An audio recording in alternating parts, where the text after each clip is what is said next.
big thing now is also just getting physically stronger, because you mentioned, like, when you're playing up with the big team, one thing is they're always going to go at the smaller guy, just like Steph Curry's 6'3", they're going to go directly at him.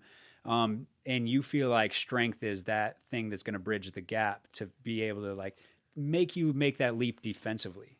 One, I think it's going to be my mentality. Like, like I said, like I watched the finals. The biggest thing I was watching was Steph Curry's defense. Like, they were going at him a ton, and I thought he did great. And I think, learning to be a small guy, like they're going to come at me. That's just what's going to happen. But like, I know my biggest thing is going to be my mentality. Like, hey, I'm going to be a defender first, because that's what I'm going to need to do to get on the floor in the NBA level. So like my being observant and knowing like, hey, I got to set the tone early.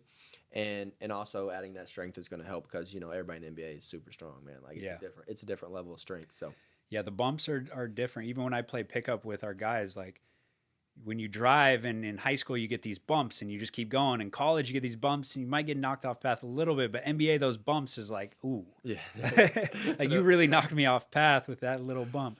That's something that a lot of people don't understand, because they are just focused on the athleticism side. But it's like, yo, if I can't bridge that gap from a physicality standpoint, then my skills are neutralized, my athleticism is neutralized. Like they can take that away from you. A guy like PJ Tucker guards a really athletic guy, and that guy can't be athletic anymore, because you know what it feels like when you go to jump and they just give you a little bump before you jump. Can't jump. It doesn't matter if you got a 50-inch vertical. You can't get off the floor if you got a guy who's strong enough and can deliver a little bit of a hit at the right time. And that's we talked about Steph Curry. An article just came out about him, about how strong he actually is.